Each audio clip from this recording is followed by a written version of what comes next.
आइए श्री राम कथा की ओर चलें। निषाद राज कोई ने विचार किया कि वृद्ध अनुभवी होते हैं, वृद्ध की बात पर ध्यान देना चाहिए। और निषाद राज कोई ने उस वृद्ध से पूछा कि आपने कैसे जाना कि भरत मिलने जा रहे हैं, लड़ने नहीं जा रहे हैं, कैसे पता चलेगा? तो उस वृद्ध ने कहा भोजन से पता चलेगा। 3 प्रकार का भोजन ले जाइए, तामसी भोजन, राजसी भोजन, सात्विक भोजन। निषाद राजगुरु ने अपने साथियों को सुरक्षा में लगा दिया। साथियों से कहा कि मैं इशारा करूंगा तब युद्ध करना, तो अपने अपने हथियार उठाना। और 2-4 साथी अपने साथ में लिए और निषाद राजगुरु ने 3 प्रकार का भोजन दिया है, तामसी भोजन, राजसी भोजन, सात्विक भोजन।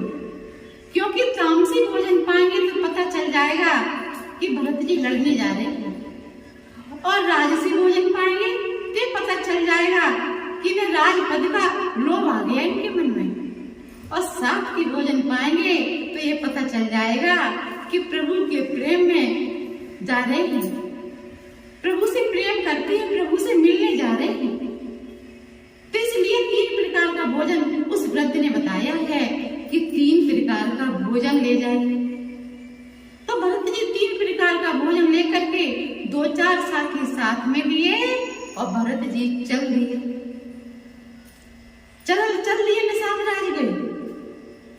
जैसे ही निषाद गुरु वशिष्ठ जी के रथ के सामने पहुंचा, मानस का दर्शन करा रहे हैं। प्रेम पुलक के बट कहे नामू और कीन दूर से दंड प्रणाम। निषाद राजगुरु ने वशिष्ठ जी के रथ के सामने दूर से साष्टांग प्रणाम किया है। सुमंत जी ने कहा गुरु वशिष्ठ जी से कि गुरुदेव, ये निषाद राजगुरु है केवटों का राजा, भीलों का राजा। प्रभु श्री राम ने इसको अपना सखा कहा है, मित्र कहा है। अब जाकर के निषाद राजगुरु ने भरत जी के रथ के सामने दूर से साष्टांग प्रणाम किया है। गुरुदेव ने कहा भरत से कि भरत, राम ने सखा कहा है, ये निषाद राजगुरु है केवटों का राजा, अपना मित्र कहा है राम ने इसको। मानस का दर्शन करा रहे हैं। राम सखा सुन सदन त्यागा और चले उतरी उमी गति अनुरागा, चले उतरी उमी गति अनुरागा। धन्य धन्य ते मंगल मूला और सुर सराय जे बरसे फूला, सुर सराय जे बरसे फूला।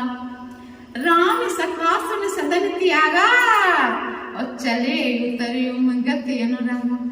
जैसे ही भरत जी के कान में ये शब्द पड़ा कि राम ने सखा कहा, ये मेरे प्रभु श्री राम का मित्र है, मेरे परमाराध्य प्रभु का सखा है। ये शब्द सुनकर के भरत जी रथ से कूद पड़े और दौड़ पड़े और जाकर के निषाद राजगुरु को उठा करके अपने हृदय से लगाया है। जात पात पूछे नहीं कोई और हरि को भजे सो हरि को होई। जात पात पूछे नहीं कोई और हरि को भजे सो हरि को होई। जात पात पूछे नहीं कोई और हरि को भजे सो हरि को होई। जो मेरे प्रभु का है वो मेरा नहीं। तो उठा करके भरत जी ने अपने हृदय से लगा लिया और भरत जी आनंदित हो रहे हैं। इसी प्रकार से भरत जी आनंदित हो रहे हैं जैसे परमाराध्य प्रभु को अपने हृदय से लगाए हैं, परमाराध्य प्रभु के गले से मिल रहे हैं। इस प्रकार से निषाद राजगुरु को अपने हृदय से लगाए हैं, क्योंकि प्रभु ने सखा कहा है, मेरे प्रभु ने मित्र कहा है। देखिए निषाद राजगुरु और भरत जी में संवाद हुआ है। जहाँ मेरे प्रभु ने कंदमूल फलों का भोजन पाया वो स्थान दिखा रहे हैं निषाद।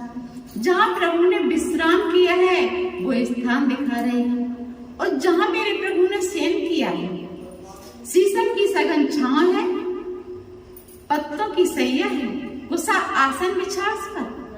प्रभु श्री राम ने उस कुशा आसन पर शयन किया है तो भरत जी विचार कर रहे हैं, हमारे अवधपुरी में कितनी सुख सुविधाएं हैं। जहाँ मेरे प्रभु शयन करते थे वहां झुंझुना लटक रहे हैं, दास दासियां सेवा में लगे हैं। मेरे प्रभु कितने सुकुमार सुकोमल हैं, इन पत्तों की सैया पर शयन किया। जब विधेयी जानकी मैया के आसन देखा, जिस आसन पर शयन किया विधेयी जानकी मैया ने, तो आश्चर्यचकित रह गए। विधेयी जानकी मैया कितनी सुकुमार सुकोमल है। पुष्पों का पराग उनके चरणों में चुभता था और इस कंटक वन में इन पत्तों की सैया पर उसा आसन पर विधेयी जानकी मैया ने शयन किया। ये देख देख करके भरत जी विकल हो रहे हैं, नेत्रों से भगत जी के अश्रु बह रहे हैं। भरत जी रो रहे हैं देख देख करके। जहाँ प्रभु के चरण चिन्ह दिखाई देते हैं, उन चरण चिन्हों की धूली लेकर के अपने मस्तक से लगाते हैं। विधेयी जानकी मैया की धूली लेकर के भरत जी अपने मस्तक से लगाते हैं और नेत्रों से बराबर प्रेमा अश्रु बह रहे हैं भरत जी के। भरत जी और निषाद राजगुरु में पूरी रात वार्तालाप हुआ। प्रातः होते ही निषाद ने समस्त नौका गंगा जी में डलवा दी और पूरे परकर के साथ पार की है गंगा जी। भरत जी गंगा जी के उस तट पर पहुंच गए। भरत जी विचार कर रहे हैं, सोच रहे हैं कि मेरे परमाराध्य प्रभु यहाँ से पैदल गए और सेवक का धर्म है, सेवक को तो सिर के बल जाना चाहिए। तो भरत जी ने पूरे परिकर की विदाई गुरुदेव के सानिध्य में कर दी और भरत जी सबसे पीछे जा रहे हैं, पैदल जा रहे हैं। क्योंकि कौशल्या मैया ने जब पहले पैदल चले तो कौशल्या मैया ने कहा कि भरत मेरा आदेश है, रथ में विराजमान हो जाइए। अगर तुम पैदल चलोगे तो पूरी प्रजा पैदल चलेगी और राम के वियोग में पूरी प्रजा थकी हुई है, हारी हुई है, दुर्बल हो गई। तो इसलिए भरत जी सबसे पीछे जा रहे हैं, गुरुदेव के सानिध्य में पूरे परकर की विदाई करके। देखिए यहाँ पर प्रश्न उठ रहा है कि कौन किस पर सवार होकर के जा रहा है। तो जो ज्ञानी लोग हैं वो हाथी पर सवार होकर के जा रहे हैं। सैनिक के जो योग मार्ग से जा रहे हैं घोड़े पर सवार होकर के जा रहे हैं। कोई रथ में सवार होकर के जा रहा है, कोई पालकी में सवार होकर के जा रहा है और भरत जी प्रवृत्ति मार्ग से जा रहे हैं। या अध्यात्म से देखिए, हाथी क्या है, घोड़ा क्या है, रथ क्या है, पालकी क्या है। जो हाथी पर सवार होकर के जा रहे हैं वो ज्ञान मार्ग से जा रहे हैं, क्योंकि हाथी का शरीर विशाल होता है और दृष्टि सूक्ष्म होती है। जो घोड़े पर सवार होकर के जा रहे हैं वो योग मार्ग से जा रहे हैं, मन की लगाम खींच करके। जिस प्रकार से घोड़े की लगाम खींच करके रखी जाती है, इसी प्रकार से मन की लगाम खींच करके जा रहे हैं।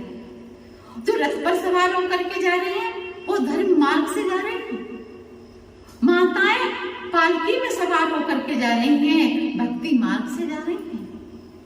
और भरत जी प्रवृत्ति मार्ग से जा रहे हैं, शरणागति के मार्ग से जा रहे हैं। भरत जी गोस्वामी बाबा भी शरणागति के मार्ग से जा रहे हैं। गोसाई बाबा अब कहते हैं भरत जी के साथ हो लिया। गोस्वामी बाबा कहते भरत यहाँ और राम वहां, क्योंकि भरत के साथ हो रही है।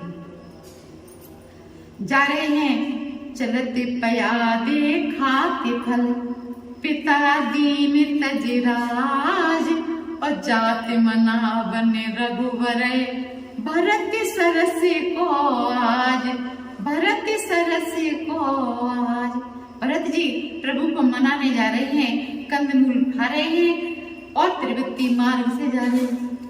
जिस प्रकार से मेरे प्रभु ने कंदमूल फल खाए हैं वन में, इसी प्रकार से भरत जी कंदमूल फल खा रहे हैं और शरणागति के मार्ग से जा रहे हैं। आगे की राम कथा कल मैं आपको श्रवण कराऊंगी। तब तक के लिए जय सिया राम, जय